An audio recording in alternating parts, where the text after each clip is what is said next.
ദൈവങ്ങൾ ഉണ്ടാക്കിയതല്ലല്ലോ നിയമങ്ങൾ, എല്ലാം മനുഷ്യരുണ്ടാക്കിയ നിയമങ്ങളാണല്ലോ. ഒരു ഹെൽത്ത് കോൺഷ്യസ് ആയിട്ടാണ് പലപ്പോഴും ക്ഷേത്രത്തിലെയും മറ്റു പല ആചാരങ്ങളും ഉണ്ടാക്കി വെച്ചിട്ടുള്ളത്.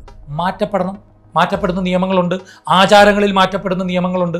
നമ്മൾ അമ്പലത്തിന് അവിടെ പോകുമ്പോഴാണല്ലോ ചെരുപ്പിടാതെ ഇപ്പൊ എത്ര പേര് ചെരുപ്പിടാതെ നമ്മുടെ വീടിന് മുറ്റത്ത് പോലും ഇറങ്ങാറില്ലല്ലോ. അപ്പൊ നമ്മൾ അതിനെ ഒരു ആചാരവുമായി കണക്ട് ചെയ്യുമ്പോൾ നമ്മൾ എല്ലാവരും ചെയ്യും. ഇതിനകത്ത് നമ്മളൊരു വിശ്വാസിയുടെ അടുത്ത് ഒരു കാര്യം പറയുമ്പോൾ അതിനകത്ത് കുറച്ച് ആചാരങ്ങളുടെ കണക്ട് ചെയ്ത് പറഞ്ഞാലേ അവർ പലതും കേൾക്കുള്ളൂ. പലതും പറഞ്ഞതിന്റെ പിന്നിൽ ഇത്തരത്തിലൊരു ഹിഡൻ സംഭവം കൂടെ, ഒരു പോസിറ്റീവായിട്ടുള്ളൊരു ഹിഡൻ സംഭവം കൂടെ അതിനുള്ളിൽ ഉണ്ടാവും.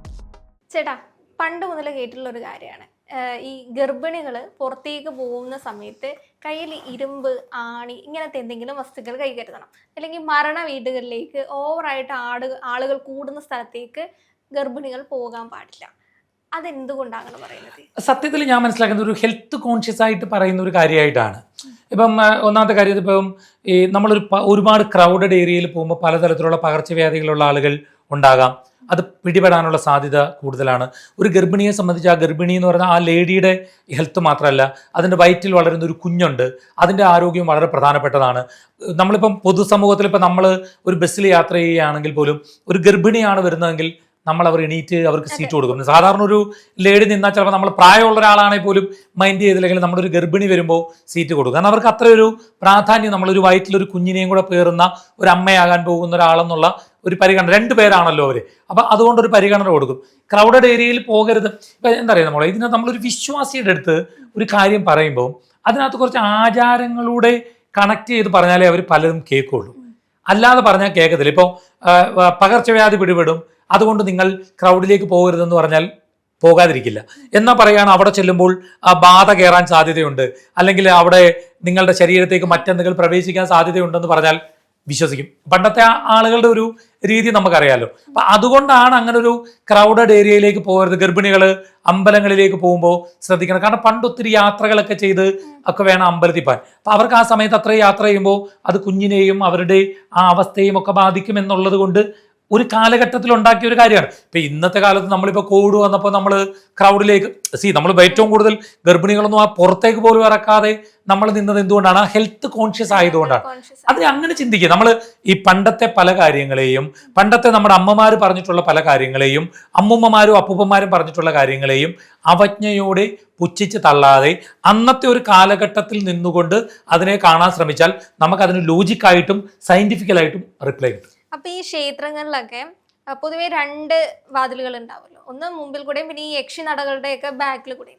അപ്പോൾ സന്ധ്യ കഴിഞ്ഞതിന് ശേഷം പൊതുവെ പറയുന്ന കാര്യമാണ് ആ വഴി കൂടെ പോകരുത്, മറ്റേ വഴി കൂടെ മാത്രമേ പോകാൻ പാടുള്ളൂ എന്നൊരു കാര്യം.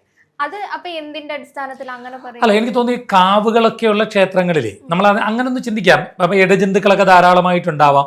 നമ്മൾ അന്നത്തെ ഒരു കാലത്തുണ്ടാക്കിയ ഒരു നിയമത്തിൽ ഈ പറഞ്ഞതുപോലെ ലൈറ്റും വെട്ടവും ഫാനും ഒന്നും ഇല്ലാത്തൊരു കാലത്ത് ഉണ്ടാക്കിയതായിട്ട് ക്ലബ് ചെയ്താൽ മതി.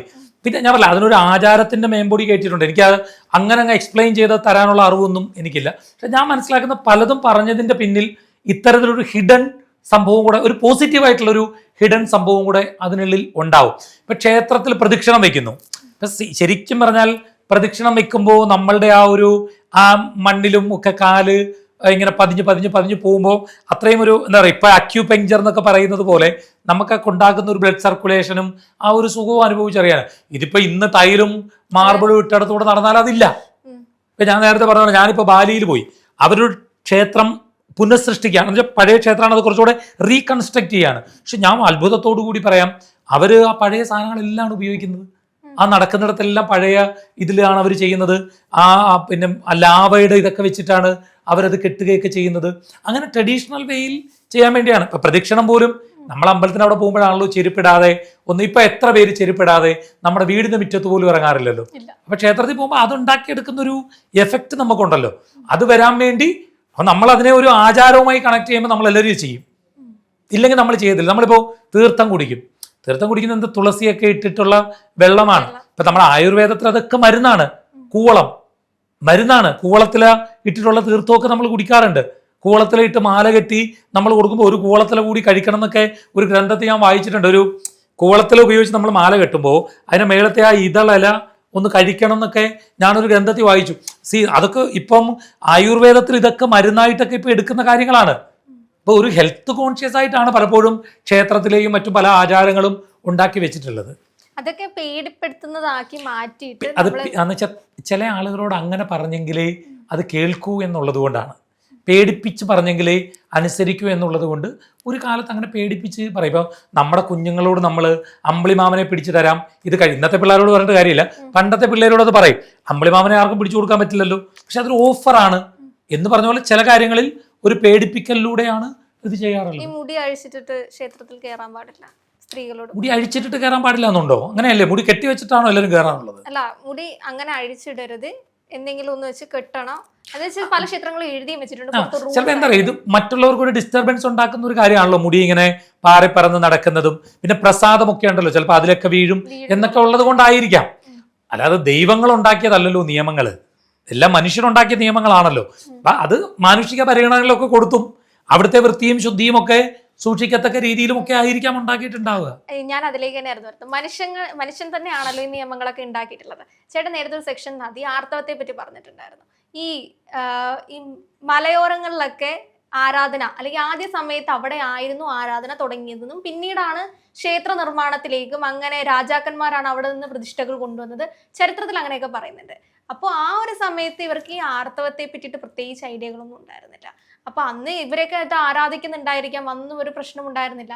അപ്പൊ മനുഷ്യനുണ്ടാക്കിയ ഒരു റൂള് തന്നെയല്ലേ. അപ്പൊ അങ്ങനെ ചിന്തിക്കുകയാണെങ്കിൽ നമുക്ക് ഈ ആർത്തവ സമയം, അല്ലെങ്കിൽ അത്തരം നിങ്ങൾ ഹെൽത്ത് കോൺഷ്യസ് ആണ്, ഹെൽത്ത് പ്രശ്നമുണ്ടെങ്കിൽ വീട്ടിൽ ഇരുന്നു, നിങ്ങൾക്ക് വിശ്വാസം, മൈൻഡിന് ആശ്വാസം അവിടെയാണ് കിട്ടുന്നതെങ്കിൽ അങ്ങോട്ട് പോകുന്നുണ്ട്, പ്രശ്നമില്ല. പക്ഷെ എന്താ വെച്ചാൽ അവിടെ ഒരു ആചാരം ഓൾറെഡി ഉണ്ടാക്കി വെച്ചിട്ടുണ്ടല്ലോ. ഇപ്പൊ നമ്മൾ ഇന്ത്യൻ ഭരണഘടന, അതിലെ പല നിയമങ്ങളും ചിലപ്പോൾ നമുക്ക് ചിലതൊക്കെ ഇതിന്റെ ആവശ്യമുണ്ടോ, ഇതിങ്ങനെ ചെയ്യേണ്ടതാണോ എന്ന് നമുക്ക് തോന്നാറുള്ള പല നിയമങ്ങളുണ്ട്. ഇപ്പോൾ ഉദാഹരണമായിട്ടൊരു നമ്മളൊരു ബിൽഡിംഗ് കൺസ്ട്രക്ട് ചെയ്തു. ബിൽഡിംഗ് കൺസ്ട്രക്ട് ചെയ്യുമ്പോൾ നമുക്ക് അത് റോഡിൽ നിന്ന് ഇത്ര മീറ്റർ അകത്തോട്ട് വേണം എന്നൊരു കാര്യമുണ്ട്. അപ്പം അതിൽ ഒരു ഫസ്റ്റ് ഫ്ലോറിൽ ഇപ്പോൾ ഒരു ബെഡ്റൂം ഉണ്ട്, അതിൻ്റെ പുറത്തൊരു ഷെയ്ഡ് ഉണ്ടെങ്കിൽ ആ ഷെയ്ഡിന് നമ്മളൊരു ഗ്രില്ലടിച്ചിട്ട് ആ ഷെയ്ഡ് ഒന്ന് മറച്ചാൽ നമ്മുടെ വീടിന് അപ്രൂവൽ കിട്ടത്തില്ല.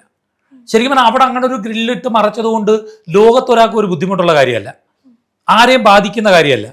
നമുക്ക് ശരിക്കും പറഞ്ഞാൽ ഒന്നുകൂടെ സെക്യൂർ ആണ്. കാരണം ആ ബെഡ്റൂമിൽ നിന്ന് പുറത്തേക്ക് ഇറങ്ങാനുള്ളൊരു വാതിലൂടെ ഉണ്ടെങ്കിൽ കുഞ്ഞുങ്ങളൊക്കെ പുറത്തോട്ട് ഇറങ്ങിയ ഷെയ്ഡിൽ കൂടെ താഴെ പോകാനുള്ള സാധ്യത ഉള്ളതുകൊണ്ട് ഞാൻ പറഞ്ഞ പോയിന്റ് നമുക്ക് മനസ്സിലായി. ഇപ്പോൾ ഇതൊരു ബെഡ്റൂം ആണെങ്കിൽ ഇവിടെ ഓപ്പൺ ആണെന്ന് വെച്ചോളൂ, അപ്പുറത്തൊരു ഷെയ്ഡും ഉണ്ടെന്ന് വെച്ചു, എന്നാലും ഷെയ്ഡ് വെക്കുമല്ലോ. അപ്പം ഈ ഷെയ്ഡ് നമ്മൾ ഗ്രില്ലിട്ട് മറച്ചാൽ നമുക്ക് വീടിന് അപ്രൂവൽ കിട്ടത്തില്ല. കാരണം എന്താ വെച്ചാൽ റോഡിൽ നോക്കുന്ന മീറ്റർ നോക്കുമ്പോൾ ഈ താഴേലെ മീറ്ററാണ് ശരിക്കും നോക്കേണ്ടത്, പക്ഷേ മേളിലും മീറ്റർ നോക്കുമ്പോൾ ഈ നിയമപരമായി പറയുന്ന മീറ്ററിന് അത്ര ഇല്ലാത്തതുകൊണ്ട് അവിടെ ഗ്രില്ലിട്ടാൽ ഇവർ സാങ്ഷൻ കൊടുക്കത്തില്ല. പഞ്ചായത്ത്, മുനിസിപ്പാലിറ്റി നമുക്ക് ബിൽഡിംഗ് നമ്പർ തരത്തില്ല. നിയമപരമായ കാര്യമാണ്. ശരിക്കും അല്ലാതെ ചിന്തിച്ചാൽ അങ്ങനെ ഇടുന്നതിൽ എന്താണ് തെറ്റ്? അപ്പോൾ നിയമം എന്ന് പറയുന്നത് ഒരു കാലഘട്ടത്തിൽ എന്തെങ്കിലുമൊക്കെ കാര്യങ്ങൾ അന്നുണ്ടായിരുന്നതിൽ നിന്ന് ഉണ്ടാക്കി വെച്ചതായിരിക്കാം.